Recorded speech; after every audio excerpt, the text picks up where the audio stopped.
महाराष्ट्र नवनिर्माण सेनेचे अध्यक्ष राज ठाकरे, राष्ट्रवादी काँग्रेसचे नेते आणि आमचे मित्र जयंतराव, व्यासपीठावरील सर्व जे उद्या मुंबईचं रक्षण करणार आहेत ते भावी नगरसेवक आणि तिन्ही पक्षाचे मान्यवर नेते आणि जमलेल्या माझ्या तमाम हिंदू बांधवांनो, भगिनींनो आणि मातांनो,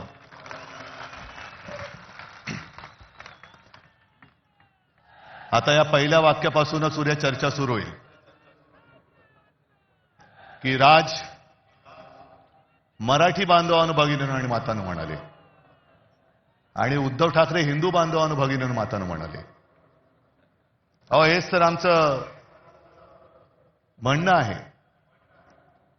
कारण मुंबई महानगरपालिकेची निवडणूक सुरुवात कोणी केली, महापौर कोण होणार, त्यांनी सुरुवात केली आणि आम्ही म्हणतो मराठी महापौर होणार, ते म्हणतात हिंदू महापौर होणार. मग देवेंद्र फडणवीस हिंदू आहेत की नाही हा पहिला माझा त्यांना प्रश्न आहे. जरा तपासून बघा, काय तपासायचं असेल तर. नाही म्हणजे डोकं वगैरे काय बर्थ सर्टिफिकेट वगैरे असं मी म्हणतोय. आम्ही अस्सल मराठी बोलणारे देशभक्त हिंदू आहोत आणि राजने आज अप्रतिम मांडणी केली. राज, तू जे सांगितलं की पोट भरून जेवण तुम्हाला देणार आहे, आता एवढं पोट भरल्यानंतर किंवा पोट तिडकीने त्यांनी सांगितल्यानंतर पोटाला तड लागून उपयोग नाही, डोक्यात तिडीक गेली पाहिजे.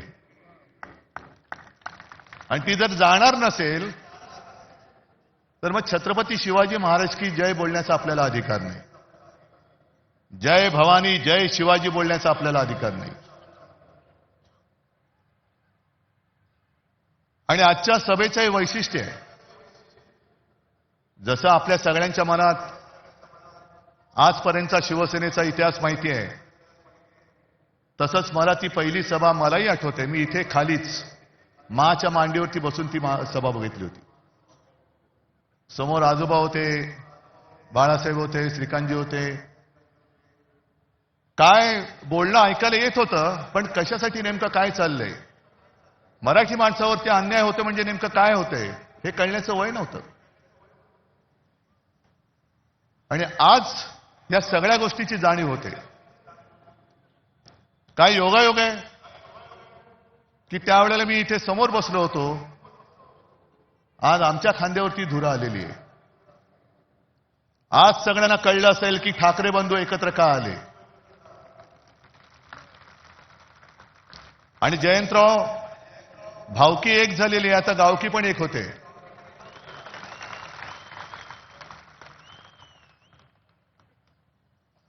अनेक जण आतापर्यंत प्रश्न विचारत होते की ठाकरेंच्या अस्तित्वाची लढाई आहे का.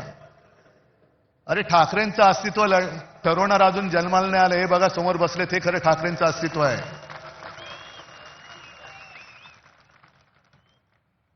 ही सगळी लाचार माकडं ही कधी वाघ नाही बनू शकत. आणि आत्ता तुमच्या लक्षात आलं असेल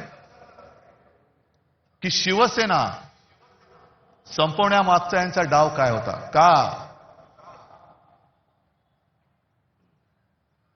संयुक्त महाराष्ट्राच्या लढ्याच्या वेळेला आचार्य आत्रे होते, एस एम जोशी होते, डांगे होते आणि पहिले जे 5 जण सगळ्यात पुढे होते त्याच्यात आमच्या दोघांचे आजोबा प्रबोधनकार केशव सीताराम ठाकरे होते. ही आमची घराणेशाही म्हणा किंवा घराण्याची परंपरा म्हणा. आणि हे रक्तामध्ये असावं लागतं. मराठीचं प्रेम, मातृभाषेचं प्रेम हे रक्तामध्ये असावं लागतं. आणि आमच्या डोळ्यात देखत जर आमच्याच घराचे, राज्याचे, भाषेचे लचके तोडले जाताना आम्ही प्रबोधनकारांची नातवंड, बाळासाहेबांचा मुलगा, श्रीकांतजींचा मुलगा, हे काय शेपट्या घालून घरी बसू असं या भाजपवाल्यानं वाटलं. आज जे काय राजने मांडलेलं आहे हेच तर आम्ही सांगतोय. आणि आमच्या दोघांचे शेवटी अनुभव हा सगळ्यात मोठा गुरु असतो. साहजिकच आहे मराठीसाठी एकत्र आलोत आणि राज जे बोलत तेच सांगतोय. आमच्यामध्ये तसे वाद नव्हते पण ते वाद आम्ही आज गाडून टाकलेले आहेत आणि मराठी माणसासाठी, हिंदूंसाठी आणि महाराष्ट्रासाठी एक ताकद म्हणून उभे राहिलेलो आहोत. निवडणूक महापालिकेची पण भाजप काय प्रचार करते? दर निवडणूक आल्यानंतर यांचा पूर्वी एक विकृत डान्स होता, त्याला रोंबा सोंबा म्हणायचे. अश्लील सगळं चाळी सुरू व्हायचे आणि मग त्याला लोकांनीच हडतूड केलं की तो बंद झाला. तशी प्रत्येक निवडणूक आल्यानंतर हे भाजपडे रोंबा सोंबा खेळायला लागतात. हिंदू मुस्लिम, मराठी अमराठी, महापौर कोण होणार.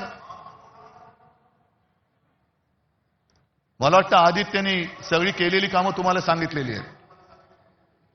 आणि देवेंद्र फडणवीसांनी जे एक आव्हान दिलं की उद्धव ठाकरेंचं एक तरी भाषण असं दाखवा की जे विकासावरती बोललेत, मी 1000 रुपये देतो.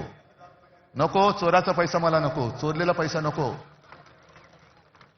पण देवेंद्र फडणवीस, मी तुम्हाला आव्हान देतोय की तुमचं मोदींपासूनचं तुमचं आणि तुमच्या खालच्या चेलाचपाट्यांचं अगदी वर्गाच्या मॉनिटरची निवडणूक असली तरी हिंदू मुस्लिम न करता केलेलं भाषण दाखवा. आम्ही सगळे मिळून तुम्हाला 1 लाख रुपये देतो. जा. हे भांडवट ठेवायचं नुसतं. त्या संयुक्त महाराष्ट्राच्या लढ्यामध्ये अनेक जणांना तो लढा कसा झाला, कोणी केला माहिती पण नाहीये. आपण 2010 साली इथे पाठी संयुक्त महाराष्ट्राच्या लढ्याचे एक दालन केले. जाऊन मुद्दामून बघा काय अवस्था यांच्या कारभारात त्याची झालेली आहे. मी अभिमानाने सांगेन की ते दालन आपण उभं करू शकलो याचं कारण मुंबई महानगरपालिका आपल्याकडे होती. पण तेव्हा सगळे मोठे नेते होते, जनसंघ त्याच्यामध्ये कुठेही नव्हता. मुळामध्ये लढणारे नाहीच. हे घरं पेटून पोळ्या भाजवणार आहेत, आगी लावायच्या, आपलीच माणसं आपल्यावरती सोडायची. रक्तपात झाला तर आपल्यामध्ये होईल, पण ते तिकडे पोळ्या भाजणार. जनसंघ कुठेही नव्हता. पण जनसंघ केव्हा घुसला मध्ये? संयुक्त महाराष्ट्र समिती जी माझ्या आजोबाने आणि सगळ्यांनी मिळून स्थापन केली होती. सगळे पक्ष हे एकत्र आले. मुंबई महाराष्ट्राला मिळालीच पाहिजे. त्याही वेळेला गुजरातचा डोळा हा मुंबईवरती होताच. द्विभाषिक राज्य होतं. आणि तुम्ही हिंदू हिंदू जे म्हणता ना, त्यावेळेला मोरारजी देसाई नावाचा नरराक्षस जो गुजरातमध्ये जन्माला होता, तोच नरराक्षस मुख्यमंत्री होता. आणि त्यांनी दिसताच क्षणी गोळ्या घाला. गोळ्या ही माणसं मारण्यासाठी दिलेली आहेत, त्याचा योग्य वापर करा हे आदेश देणारा मोरारजी देसाई हा हिंदूच होता. मरणारी मराठी माणसं होती. पण एक गोष्ट तुम्हाला मुद्दामून सांगतो की जनसंघ त्याच्यामध्ये कुठेही, म्हणजे गोळीला तुम्ही, पोळीला आम्ही. पण त्या सगळ्या लढ्यामध्ये अण्णाभाऊ साठे होते. तसाच एक शाहीर अमर शेख हा महाराष्ट्रप्रेमी मुसलमान सुद्धा होता. आणि तो ठणकावून सांगायचा, जागा मराठा आम जमाना बदलेगा. आणि त्यांचं पुढचं वाक्य जे आहे, 2 कौडी के मोल मराठा बिकने को तैयार नहीं. तो शिल्लक राहिलाय का आज मराठी माणूस? 2 कौडी के मोल मराठा बिकने को तैयार नहीं, हे छाती ठोकपणे दिल्लीश्वरांना ठणकावून सांगणारा अमर शेख. अहो मेवा भाऊ, तुम्ही आम्हाला काय शिकवताय? हे सगळं अदानीकरण चाललेलं आहे. आमची मुंबादेवीच्या नावावरून तिचं नाव आम्ही मुंबई ठेवलं. मला आता भीती वाटते. म्हणजे भीती तर वाटत नाही, कारण तुम्ही एवढे म्हटल्यानंतर त्यांना भीती वाटली पाहिजे की मुंबईचं परत बॉम्बे करण्याचा त्यांच्या मनामध्ये डाव आहे का? आणि तो अण्णामलाई आला, त्याला मला खास धन्यवाद द्यायचे. का धन्यवाद? कारण तो नकळत बोलून गेला. भाजपच्या मनातलं जे काळं आहे तो ते बोलून गेलेलं आहे. असंच ज्या वेळेला लोकसभेच्या सुमारास त्यांनी जो नारा दिला होता, आपकी बार 400 पार, मी म्हटलं होतं आपकी बार तडीपार. आणि त्यांच्याच खासदारांनी बिंग फोडलं होतं की 400 पार का? कारण आम्हाला संविधान बदलायचंय. संविधान का बदलायचंय? तर एका साध्या मराठी माणसाने लिहिलेलं ते संविधान, यानं तर देवाने पाठवले. पण एक साधा माणूस संविधान लिहितो आणि त्या संविधानाच्या आधारावरती देश चालतो, असं काय शक्य आहे? आज ही सगळी परिस्थिती तुम्हाला दाखवल्यानंतर मी जिथे जातोय, ज्या ज्या महापालिका बघतोय, रिपोर्ट घेतोय, सगळीकडे एकच चालत आहे. आपली ही सोन्यासारखी मुंबई, ज्याच्या ठेवी आपण 92,000 कोटीपर्यंत नेल्या होत्या, त्या यांनी 70,000 कोटीपर्यंत तोडलेल्या आहेत. आज आपण हे सगळं प्रदूषण बघतोय. हे नुसतं प्रदूषण नाही, हवेचं प्रदूषण नाही, हे भ्रष्टाचाराचं प्रदूषण आहे. जवळपास 3 लाख कोटींचा घोटाळा या दळबद्री भाजप आणि त्यांच्या या लाचार गद्दार सरकारने करून ठेवलेल्या, आपल्या डोक्यावरती मारलेलं आहे. ही निवडणूक स्पष्ट आहे. आम्हाला महापालिका पाहिजे. का पाहिजे हे आम्ही दोघं सांगतोय. भाजपला का पाहिजे? कारण ती त्यांना अदानीच्या हातात घालायची. हा एक मुद्दा झाल्यानंतर 25 वर्षामध्ये शिवसेनेने केलेली कामं आणि गेल्या फक्त 4 वर्षामध्ये यांनी धुवून टाकलेली मुंबई, हे फक्त समोर ठेवा. आणि ज्यांना मराठीबद्दल प्रेम तर सगळ्यांना आहेच, पण जो असाच एक मतदार आहे त्यांनी प्रश्न विचारायला पाहिजे की हे खरं आहे की हे खरं आहे. आज संपूर्ण मुंबई 90% खोदून ठेवलेली आहे. म्हणजे एक ते पर्यावरण तज्ञ आहेत, केस भट मला वाटतं त्यांचं नाव, त्यांनी सांगितलं दिल्ली ही व्हेंटिलेटरवर आहे, तर मुंबई ही आयसीयू मध्ये आहे. उद्या आपण जगायचं कसं हे ठरवणारी ही निवडणूक आहे. आणि ही जी काय 90% मुंबई खोदलेली आहे, इकडून मेट्रो, तिकडून मेट्रो, इकडून बोगदा, तिकडून रस्ता खोदलाय, तिकडे फुटपाथ खोदलाय, चालायला जागा नाही, फिरायला जागा नाही. संपूर्ण मुंबईमध्ये धूळ आणि सिमेंटचं साम्राज्य आहे. पण त्याच्या प्रदूषणामध्ये, त्या प्रदूषणात सुद्धा भ्रष्टाचार आहे. कारण या सर्व कामांसाठी जे सिमेंट वापरलं जातंय त्यातलं 50 ते 60% सिमेंट हे अदानीच्या कंपनीकडनं खरेदी केलं जातंय. तुम्ही बसा मांडत, हिंदू मुस्लिम महापौर कोण होणार, हा होणार का तो होणार, तो होणार का हा होणार. मराठी माणसांनी केवळ घाम गाळून ही मुंबई नाही मिळवली, तर रक्त सांडून मिळवलेली मुंबई. आणि आज ते मोठे कोणी नेते राहिलेले नाहीयेत.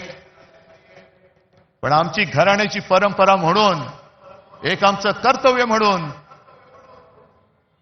आम्ही तुमच्यासारख्या सगळ्या सैनिकांच्या साथीने हे आक्रमण परतवण्यासाठी उभे राहिलेलो आहोत. आमच्यासोबत येणार आहात की नाही हे ज्याचं त्यांनी ठरवायचं आहे.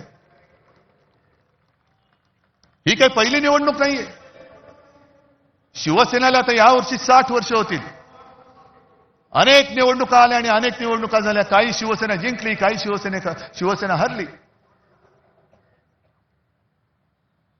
भारतीय जनता पक्षाबरोबर युती झाली, हिंदुत्वासाठी केली.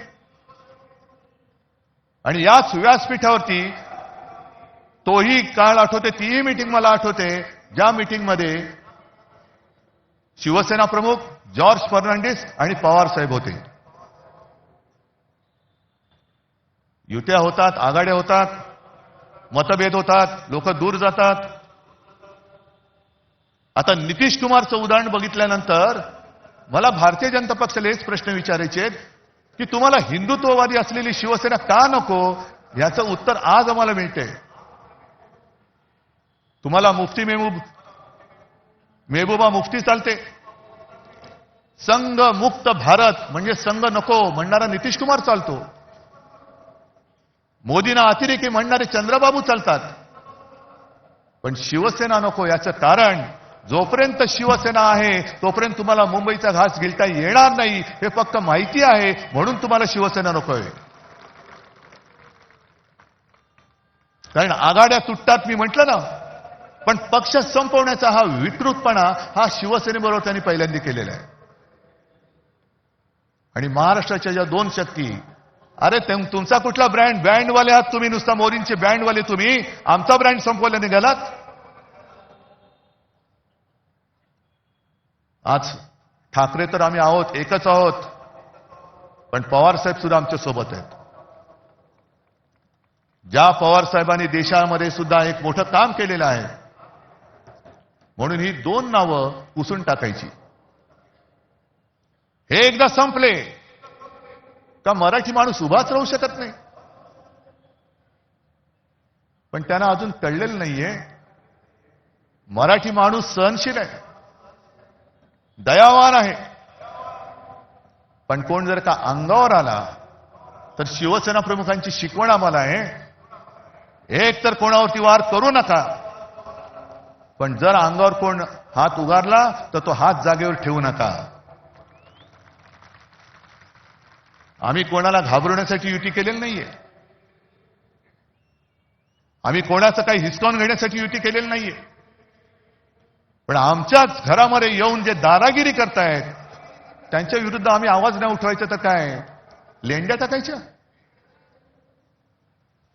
आणि मला एक मराठी माणूस असा दाखवा की जो परराज्यात जाऊन ह्यांचे जे पोपटलाल आहेत त्यांच्यासारखा दादागिरी करतोय. एक माणूस दाखवा, उभा चिरून टाकतील त्याला. पण मराठी माणसाला जो एक काही दुईचा शाप आहे हे शिवतीर्थ आहे. आज आपण शपथ घेतली पाहिजे की त्या दुईच्या शापाला सुद्धा आपण कायमचं गाडून टाकू. शिवरायाच्या साक्षीने शपथ घेतली पाहिजे. नाहीतर औरंगजेबाचं ते वाक्य शिवसेना प्रमुखांनी सांगितलेलं ना की या पहाडी मुलखात पराक्रम मुळामध्ये शिकवावंच लागत नाही. हे मराठे या पहाडी मुलखात तमाम दुनियेला भारी आहेत, यांना पराक्रम शिकवावं लागत नाही. पण दुहीचं बीज इकडे खडकावर जरी भिरकावलं तरी एवढं रुजतं फोफावतं की पाहता पाहता तमाम दौलत तबाह करून टाकतं. हा दुहीचा शाप गाडून टाकायचा आहे. आणि भारतीय जनता पक्ष, मला कालच्या मुलाखतीत प्रश्न विचारला, तुम्ही वडिलांकडनं काय शिकलात. म्हटलं मी वडिलांकडनं त्याने जे त्यांच्या वडिलांनी शिकवलेलं तेच मी शिकलोय. म्हणजे काय. म्हटलं ढोंगावरती लाथ मार. मी ढोंगावरती लाथ मारतोय, भाजपच्या ढोंगावरती लाथ मारतोय. शब्द नीट ऐका, ढोंगावरती. कारण भाजपचं हे ढोंग आहे, भाजपचं हिंदुत्व हे ढोंग आहे, भाजपचं देशप्रेम हे ढोंग आहे. त्या काश्मीरमध्ये पहलगाममध्ये हल्ला झाल्यानंतर अनेक माता भगिनींचा सिंदूर पुसला गेला. त्या सिंदूरची यात्रा. बरं हल्ला कोणी केला. पाकिस्तान. मग ऑपरेशन सिंदूर. आणि थोडे दिवस गेल्यानंतर जो पाकिस्तान आपल्या देशामध्ये अतिरेकी घुसवतोय त्या पाकिस्तान बरोबर निर्लज्जपणे क्रिकेट खेळायला या शहांचे चिरंजीव पुढे. हे यांचं देशप्रेम. राज तू जे सांगितलं अकोटमध्ये MIM बरोबर युती, अंबरनाथमध्ये, म्हणजे तिकडे तर कमाल झाली. उद्धव ठाकरेंनी जर काँग्रेस बरोबर आघाडी केली तर उद्धव ठाकरेंनी हिंदुत्व सोडलं. मग देवेंद्र फडणवीस अंबरनाथमध्ये तुमचं काय असं होतं की जे तुम्ही सोडू शकलात. काय सोडलं तुम्ही. बरं मोदींच्या घरी लहान असताना ईदच्या दिवशी आजूबाजूच्या मुस्लिम कुटुंबियांकडनं जेवण यायचं, चांगली गोष्ट आहे. सौगाते मोदी तुम्ही वाटणार. पण आम्ही जरा कुठे काय खुट केलं, आम्ही जर अमरशेखची आठवण काढली तर आम्ही हिंदुत्व सोडलं. काँग्रेस बरोबर हात मिळवला, आम्ही हिंदुत्व सोडलं. म्हणजे भाजप काय करतंय ते अमर प्रेम, आणि आम्ही केलं तर लवजिहाद. हे ढोंग आहे. आणि काल मी संभाजीनगरला गेलो होतो. मला हिंदू मुस्लिम किंवा या जातीपातीच्या राजकारणात ही निवडणूक न्यायची नाहीये. माझं आज सुद्धा देवेंद्र फडणवीसांना दुसरं एक आव्हान आहे की तुम्ही आज माझ्या व्यासपीठावरती या, आपण दोघं मिळून, माझी पण गरज नाही पाहिजे, आदित्यला सांगतो, मुद्द्याचं बोला.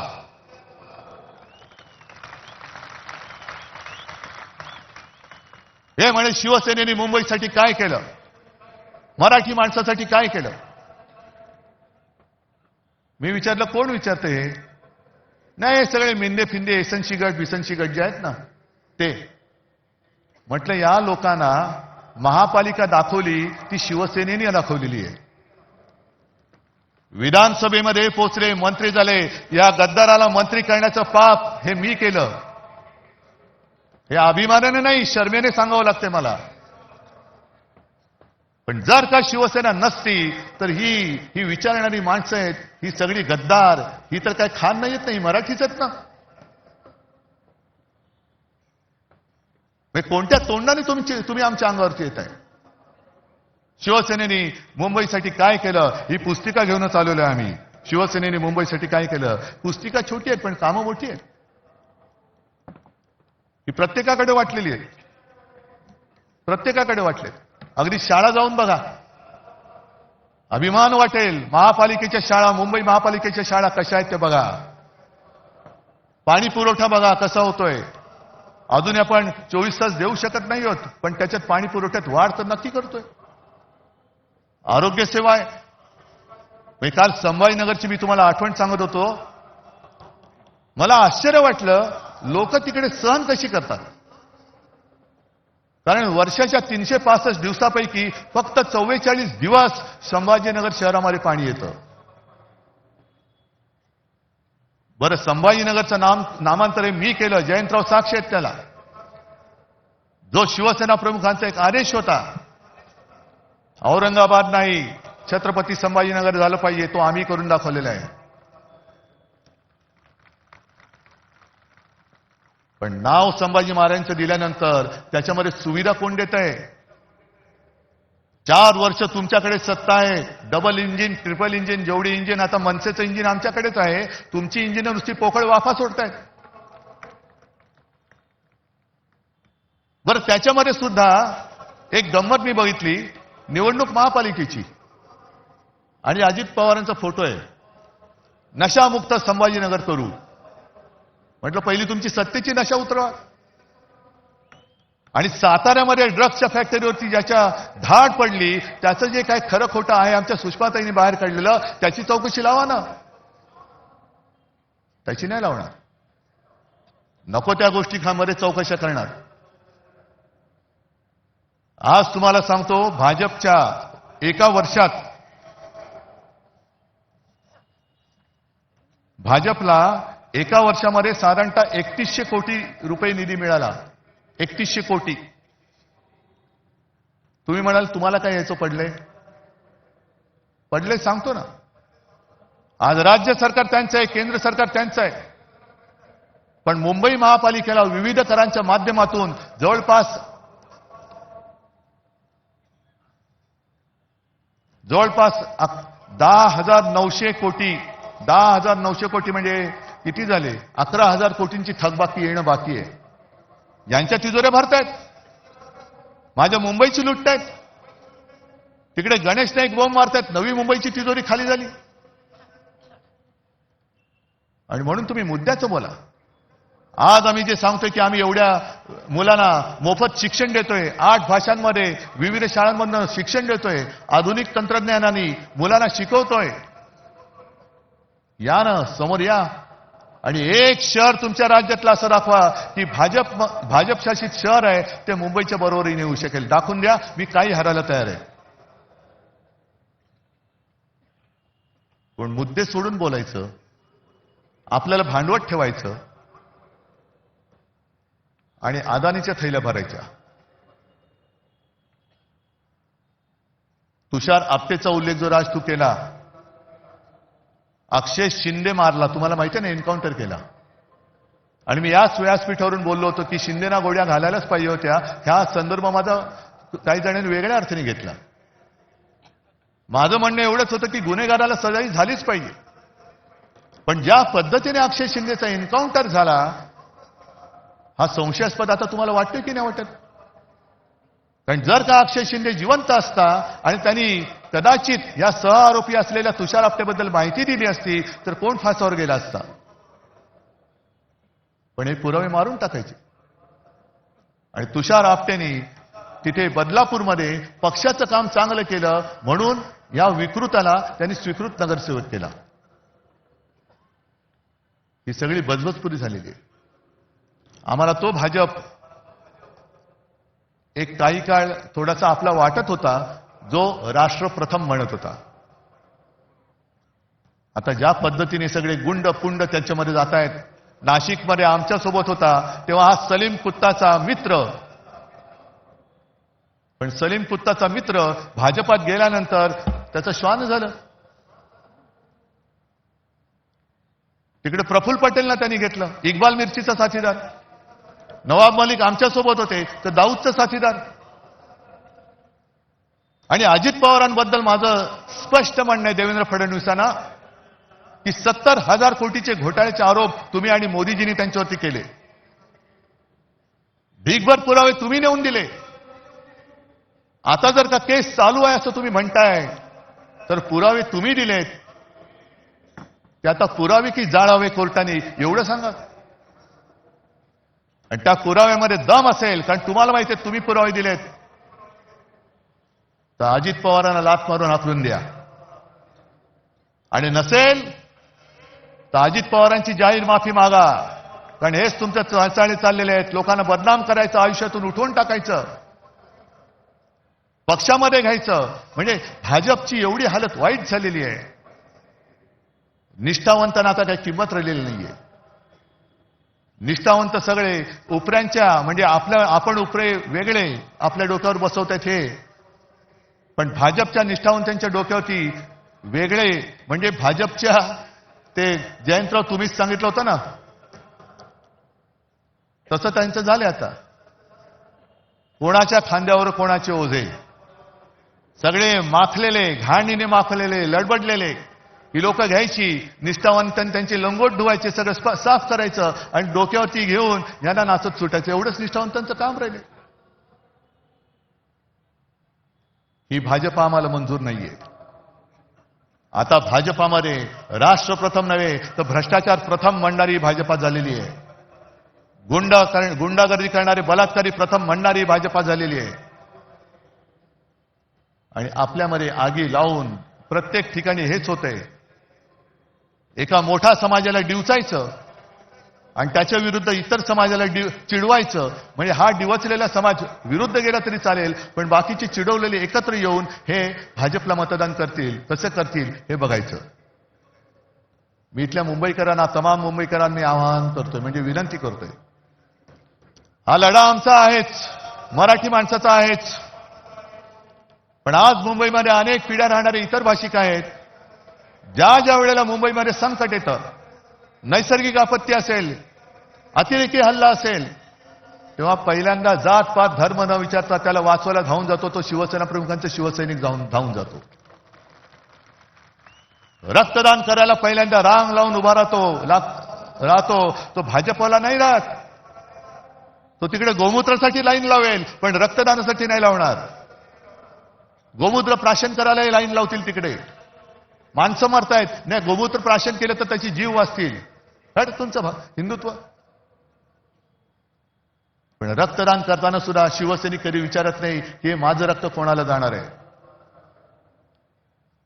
हे अशा अण्णा मला येतील आणि जातील, मलाही खाणारे येतील आणि जातील, ओरबाडून आपल्याला काढलं जातंय. आणि म्हणून आम्ही एक पोट तिडकीने हा लढा उभारलेला आहे. नाही तर आम्ही पण गेलो असतो ना.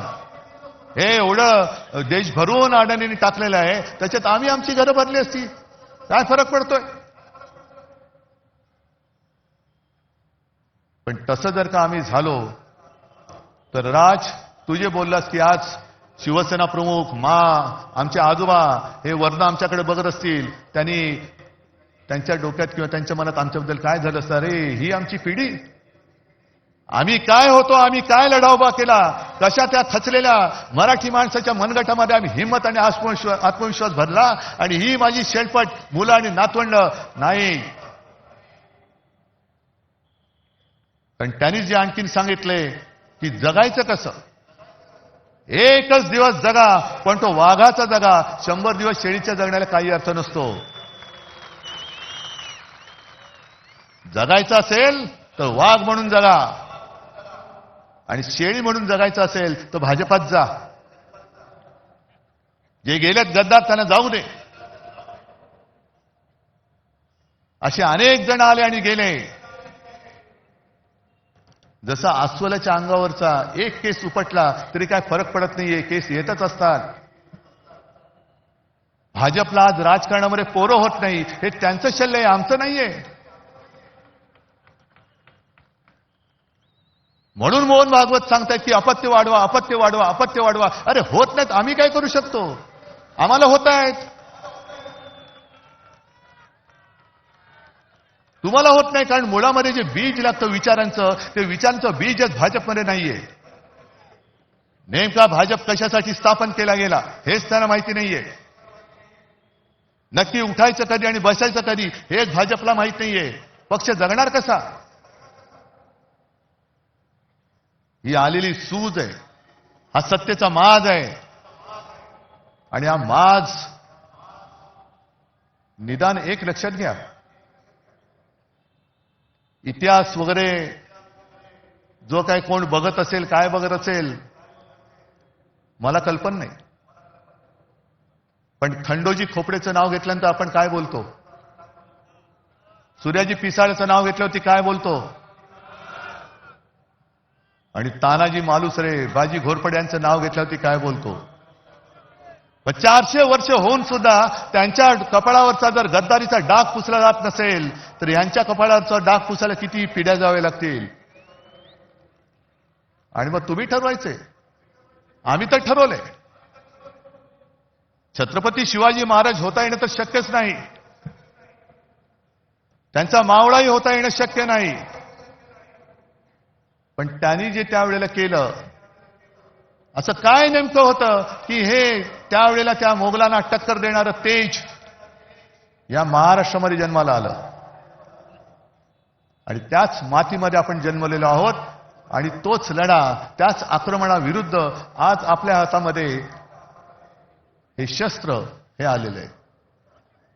जगायचं कसं हे आपण ठरवायचं. इतिहासामध्ये नोंद आपली कशी झाली पाहिजे हे आपण ठरवायचं. आणि मला खात्री आहे की जे विचार आम्ही तुमच्यासमोर मांडतो हे विचार नाही, हे सत्य आहे. आणि सत्य नाकारून जर का आज देखील कोणी पुन्हा भाजपच्या नादी लागणार असेल तर केवळ आपलंच नाही तर ते त्यांच्या पण मुलाबाळांचं आयुष्य धोक्यात घालतायत. आणि म्हणून एकच हात जोडून विनंती आहे, मी हात इतर कोणासमोर जोडत नाही, पण हे जे काय सैन्य आहे, हातामध्ये भगवा घेतलेलं सैन्य आहे, त्यांच्यासमोर मी हात जोडतोय. आणि ते हात एवढ्यासाठी जोडतोय की आता वेळ आलेली आहे, हाताची घडी सोडा आणि हातामध्ये मशाल घ्या, इंजिन सोबत आहे आणि विजयाची तुतारी फुंका. आणि हे फक्त छत्रपतींचा महाराष्ट्र करू शकतो. जो सेनापती बापटांनी सांगितलं होतं ना, महाराष्ट्र मेला तरी राष्ट्र मेले. महाराष्ट्र मरू शकत नाही, महाराष्ट्र कोणी मारू शकत नाही. आणि जो राष्ट्राला मारायला येईल त्याला मारल्याशिवाय महाराष्ट्र राहत नाही, हे दाखवण्याची वेळ आलेली आहे. आणि तेवढ्याच करता ही जी काही एकजूट केलेली आहे ही त्याच्यासाठी केलेली आहे, ही गंमत म्हणून केलेली एकजूट नाहीये. आपण शपथ घेतली पाहिजे. रक्त सांडून मिळवून दिलेली मुंबई आपल्याला आहे. मराठी माणसाने रक्त सांडून मिळवून दिलेली मुंबई आहे. आम्ही ही मुंबई तुटू देणार नाही, लुटू देणार नाही आणि झुकू देणार नाही. ही शपथ घेऊन आम्ही उद्याच्या युद्धाला सामोरं जात आहोत. सगळ्यांना शुभेच्छा देतो. जय हिंद, जय महाराष्ट्र.